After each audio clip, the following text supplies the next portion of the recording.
Olá, meus amigos, que Deus abençoe todos vocês. E quando nós oramos para Deus abençoá-los, nós estamos querendo, acima de tudo, sobretudo, abençoar o que você tem de eterno. É isso mesmo. A única coisa que nós temos de eterno é a nossa alma. O resto é o resto. O resto passa. Então, que Deus abençoe a sua alma.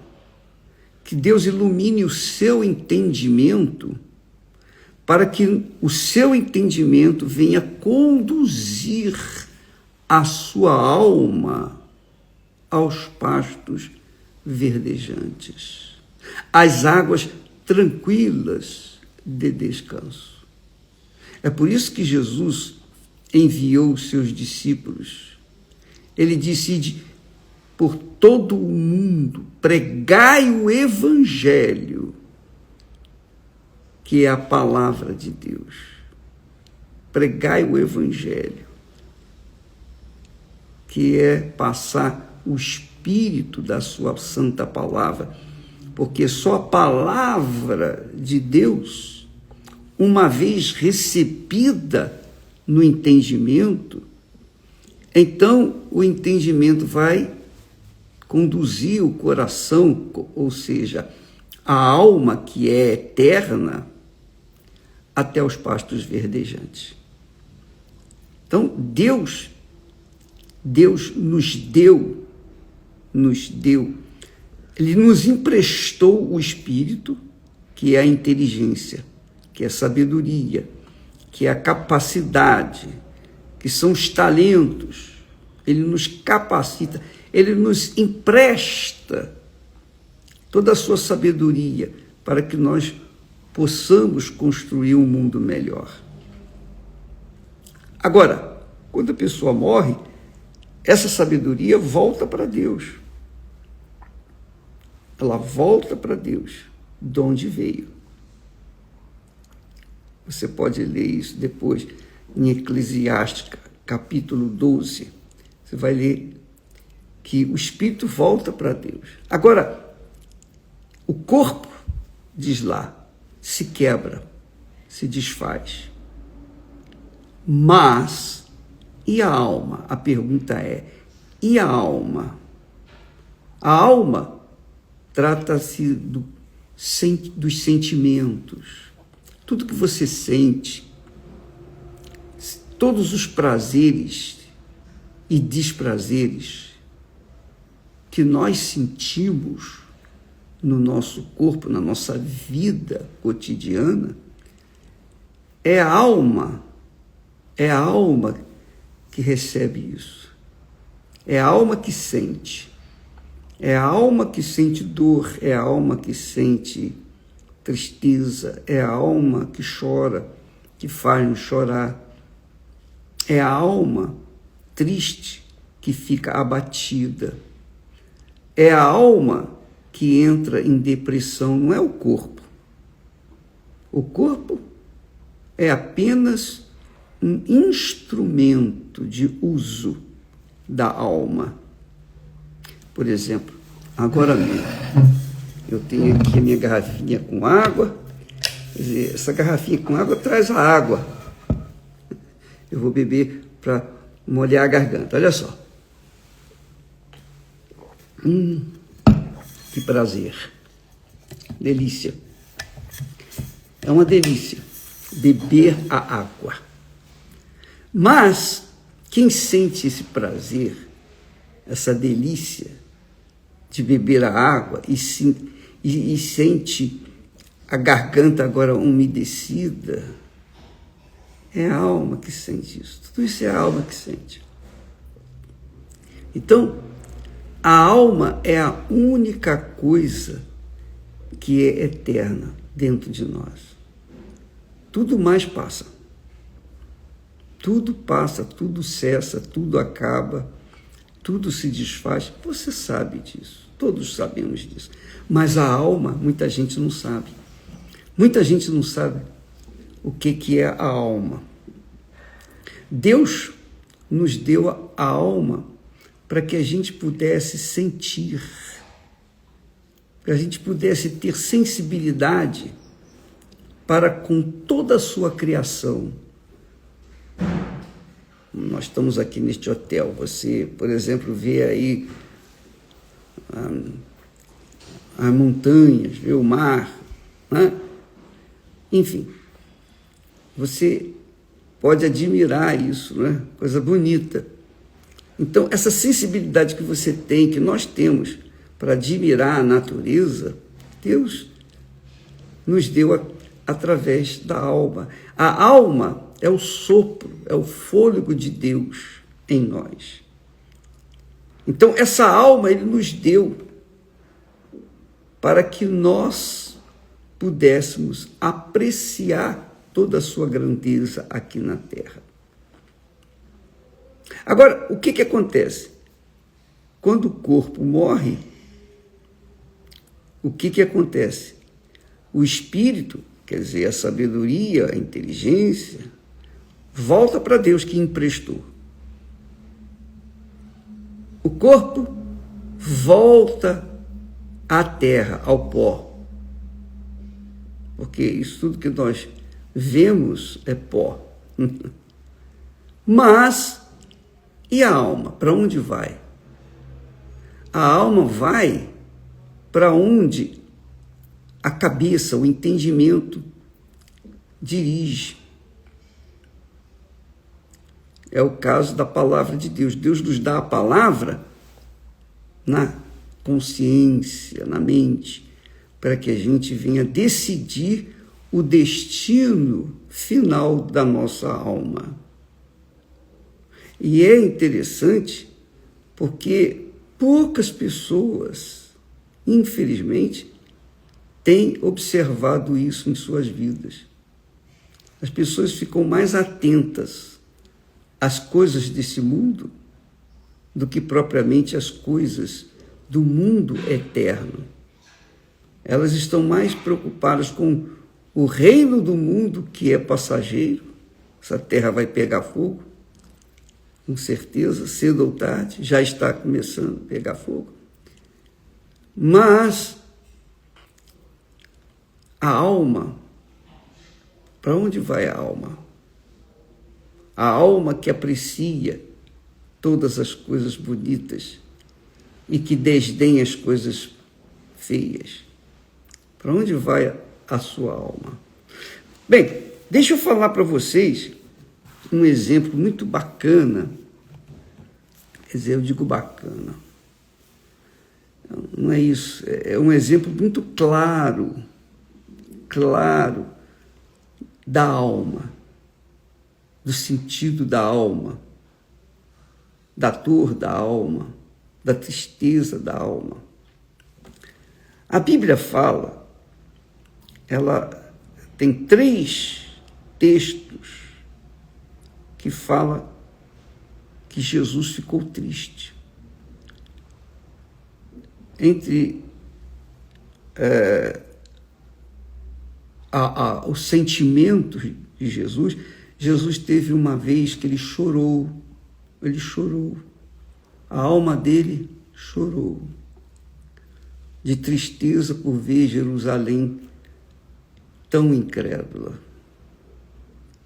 Mas teve uma vez, que foi a última vez, que Jesus sentiu na sua alma a dor, o desespero. Ele diz aqui no texto sagrado, Mateus registra que, e levando Jesus consigo Pedro e os 2 filhos de Zebedeu, começou a entristecer-se e a angustiar-se muito. Veja, quando a Bíblia fala entristecer-se e a angustiar-se muito, é muito. É aquela situação é o limite da dor, da tristeza que Jesus foi levado.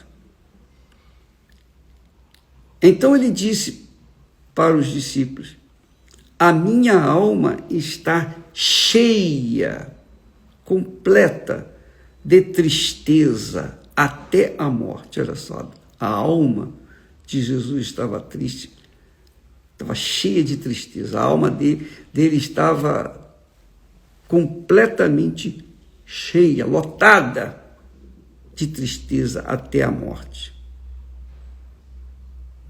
E depois, o outro apóstolo, outro servo de Deus, também registrou a mesma situação e disse o seguinte, que tomou consigo, Marcos, o Evangelho de Marcos, ele diz, e tomou consigo a Pedro e a Tiago e a João e começou a ter pavor. Jesus teve pavor, sabia? Está aqui escrito. E começou a ter pavor e a angustiar-se. E disse-lhes, a minha alma está profundamente triste até à morte. Ficai aqui e vigiai. Quer dizer, esses discípulos registraram esses fatos, viram, testemunharam. Então, Mateus ouviu Jesus falando, a minha alma está cheia de tristeza até a morte. Já para Marcos, foi passado que Jesus disse, a minha alma está profundamente triste até a morte. E Lucas, o doutor Lucas, também recebeu essa informação. Ele registra dizendo que Jesus orou, dizendo, Pai, se queres, passa de mim este cálice. Todavia, não se faça a minha vontade, mas a tua vontade. E diz o texto que apareceu-lhe um anjo do céu que o fortalecia.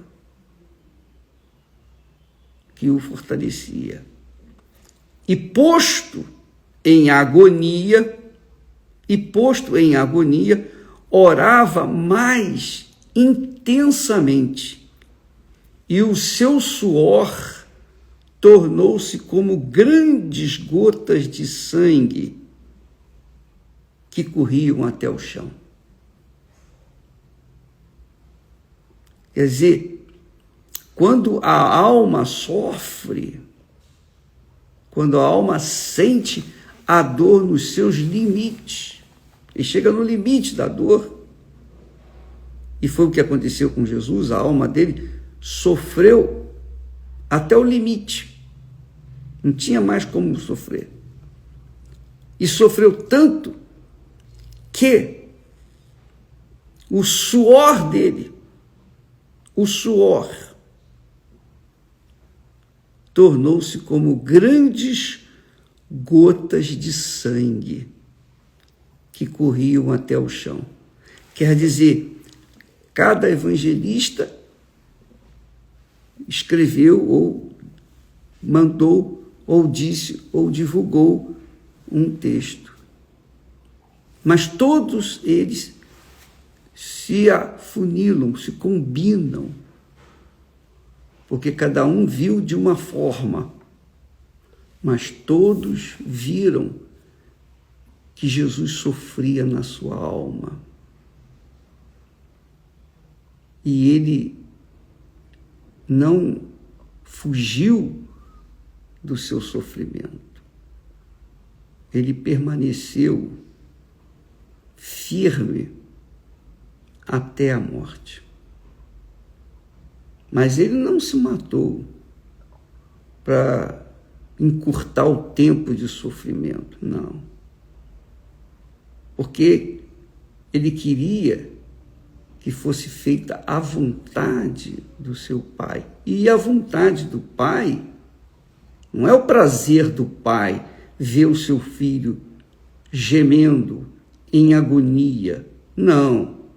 Mas todo o sofrimento que Jesus passou, toda a sua dor, a dor na sua alma, que foi nos limites, tudo isso aconteceu como o resultado do que ele veio fazer aqui na Terra. Ele veio justamente para isso. Ele veio para carregar os pecados de toda a humanidade, tanto a humanidade passada, desde Adão e Eva, até a humanidade presente e futura, quando tudo vai pegar fogo. Ele sofreu, ele concentrou no seu corpo o sofrimento da alma de todo ser humano. Todas as almas. O sofrimento de todas as almas. Por exemplo, você que nos assiste neste momento e tem depressão, você vive com depressão, você vive à base de tranquilizantes, sonoríferos, calmantes, ansiolíticos. Você é uma pessoa que sente uma dor insuportável na alma, não é no corpo. O corpo apenas exterioriza o que está no seu interior se passando, que é a sua dor. Então, quando uma pessoa sofre com depressão, essa pessoa tem que saber que Jesus sofreu 1000 vezes mais, 1 milhão de vezes mais, porque não sofreu só a depressão ou a bandida depressão pela situação dele ter que passar pelo que viria a passar, mas por toda a humanidade. Ele não sofreu porque ele errou, não. Ele foi o homem mais injustiçado na face da terra. Mas ele foi o mais injustiçado para poder justificar, para poder defender os que sofrem, porque ele sabe o que é sofrimento. Jesus sabe o que você está passando, minha amiga e meu caro amigo. Ele sabe. Ele sabe, mas ele já carregou tudo isso no corpo dele. Ele já carregou as nossas doenças, as nossas enfermidades. Enfermidade trata-se do sofrimento da alma, as doenças tratam das coisas físicas, as enfermidades da alma. Então, ele já levou todo o sofrimento nosso, seja no corpo físico, seja no corpo espiritual ou na alma. Ele já levou tudo. Tudo. Então, ele disse para os discípulos, olha, presta atenção, ide por todo o mundo e pregai o evangelho a toda criatura. Quem crê na minha palavra será salvo. Quer dizer, terá a sua alma salva. Não o corpo. Porque depois que morre, quem morre em Jesus, quem morre com a fé no Senhor Jesus, crendo nele como seu único Senhor e Salvador, esse não morre. Esse passa da morte para a vida. Que ele passa, quer dizer, passa daqui, dessa vidinha mesquinha, medíocre, para a vida eterna com um corpo novo, o corpo glorificado, como foi o que aconteceu com Jesus. Jesus ressuscitou e ascendeu, subiu aos céus com o corpo glorificado. Um corpo glorificado, um corpo novo. E ele sofreu para que cada pessoa que nele crê, também quando morrer, na realidade não vem morrer, mas venha receber ou ser recebido na glória de Deus pelo próprio Jesus. Ele quer isso. Ele quer receber você, minha amiga, meu amigo, a sua alma, minha alma, nossa alma, na glória dele. E lá ele vai nos dar um corpo glorificado. E lá ele vai nos dar um nome novo. Então, o nome e a lembrança do que vivemos aqui, tudo fica para trás. Tudo passa. Tudo vai acabar. Mas a alma permanece. Ela permanece por toda a eternidade. Quando a pessoa rejeita a salvação de Jesus, em Jesus, então ela está dizendo sim para o diabo, para Satanás. Eu vou continuar servindo você. Quando a pessoa diz não para Satanás, ela diz sim para Deus. Ela aceita o sacrifício de Jesus por ela. Então valeu a pena. Jesus queria que o Pai passasse dele aquele cálice. 3 vezes ele orou: Pai, passe de mim este cálice. 3 vezes. Contudo, não se faça a minha vontade, mas a tua vontade. E o Pai sofreu, obviamente. Imagine você ver o filho sofrendo horrores sem ter feito nada. É muito doloroso, não é? Quando nós sofremos injustiças, a gente fica revoltado, ou não é? Isso é natural de toda a alma humana. A alma não quer injustiça, embora ela seja injusta para com o próprio Senhor Jesus, quando nega Jesus. Quando prefere o mundo do inferno, esse mundo que tem como Satanás o seu rei, o seu senhor, por enquanto, então as pessoas preferem esse mundo, preferem servir o mundo. Não querem o reino de Deus, o reino do Espírito Santo. Não querem abrir mão de suas regalias, de suas carnalidades, de sua vidinha medíocre. Não. Elas gostam do pecado. Elas gostam de sassaricar. Vai fazer o quê?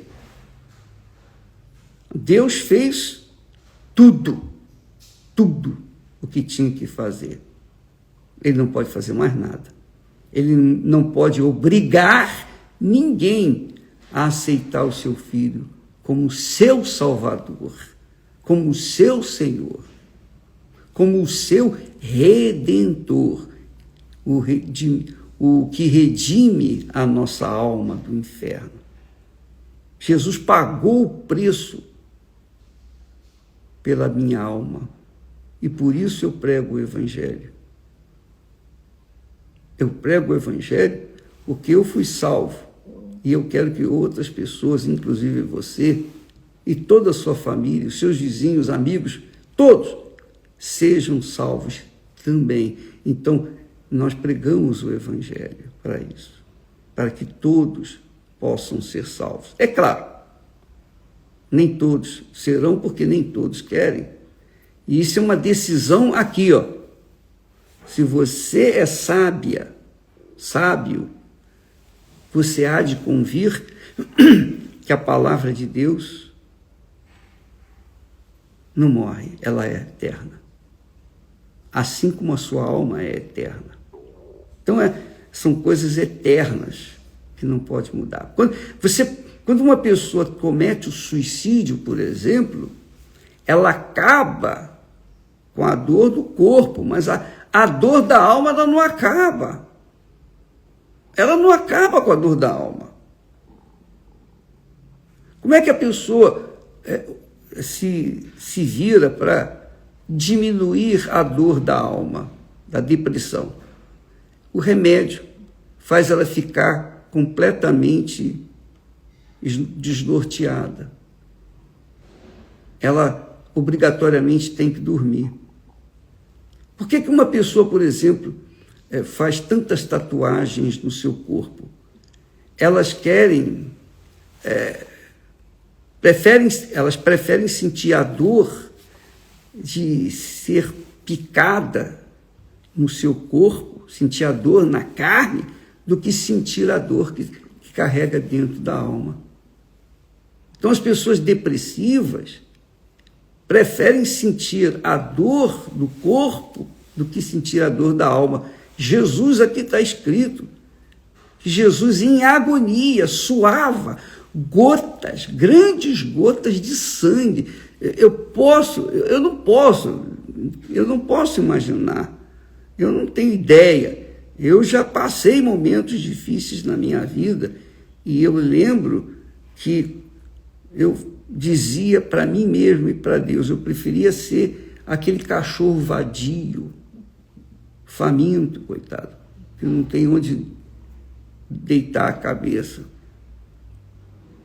Tem nada, cheio de pereba. Eu preferia ser aquele cachorro do que ser o que eu sou. Tamanha a dor da minha alma. A coisa é séria, você sabe. Só quem passou pela angústia, pela agonia do sofrimento da alma, sabe o que é isso. Então Jesus veio para salvar essa alma. Jesus veio para salvar a sua alma, a minha alma, a nossa alma. E quando nós o elegemos como nosso Salvador, então Jesus disse assim, olha só o que Jesus disse: todo aquele que vive e crê em mim nunca irá morrer. Então, Jesus foi nos limites da dor, do sofrimento, nos limites. Mas Deus, o Pai, sofreu, mas não pôde fazer nada.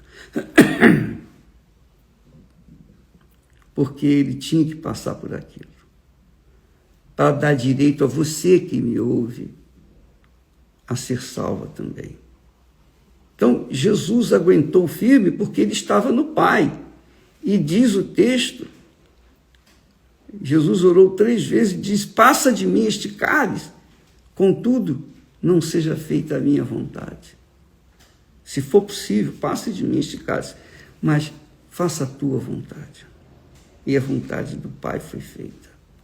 Ele deu o Filho para salvar a sua vida. Você daria o seu filho e sua filha para salvar a vida de alguém? Pois bem, Deus deu o único Filho dele para salvar a sua vida, a sua alma. Quando fala alma, fala vida. Quando fala vida, fala alma. Ele veio para salvar a alma. É a única coisa que é eterno, que não morre nunca. Só Jesus pode salvá-la. Se Jesus não salvar, não há quem possa salvar. É tormento eterno. Mas quando a pessoa crê em Jesus, ela morre com Jesus e nasce de novo com Jesus. É isso que acontece. Nós falamos ontem que Jesus disse para Nicodemos: quem não nascer de novo não pode ver o reino de Deus. E depois ele disse: quem não nascer da água e do Espírito Santo não pode entrar no reino de Deus. Mas tanto nascer de novo, ou nascer da água e do Espírito é a mesma coisa. Tem que haver um novo nascimento. Mas como que a pessoa vai nascer estando já nascida, grande, adulta? Ela tem que morrer. Morrer para o mundo. Não é morrer, tirar a sua própria vida, não. Ela tem que morrer para os seus desejos, suas vontades. Para fazer, então, a vontade de Deus. Aqui nesse mundo, só existem dois senhores, quer dizer, um é o senhor do mal e o outro é o senhor do bem. Jesus disse: ninguém pode servir a Deus e a Mamon, que é o senhor deste mundo. Você tem que servir a um deles. Eu sirvo a um deles, quer dizer, eu sirvo a Deus. Mas e você? A quem você serve ou tem servido? Então você tem que deixar de servir a Mamon para poder nascer de novo. Você tem que morrer para Mamon e nascer para Deus. Isso é a obra dele, é a obra do Espírito Santo. Mas o querer morrer para o Mamon, o negar Mamon, o rejeitar Mamon, que é o diabo, que é o mundo, que é o senhor deste mundo, isso cada um tem que decidir por si só. E só você pode fazer isso. Minha amiga, meu amigo. Só você pode fazer isso, mais ninguém. Não se trata de religião. Não se trata da igreja universal do reino de Deus. Não, se trata da salvação da sua alma. Jesus suou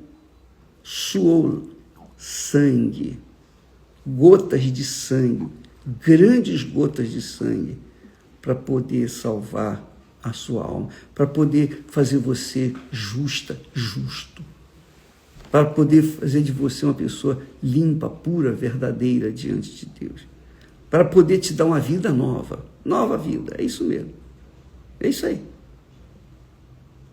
Mas só depende de você. Só você pode decidir o que vai fazer com a sua alma. Deus abençoe a todos e até amanhã em nome do Senhor Jesus. Amém.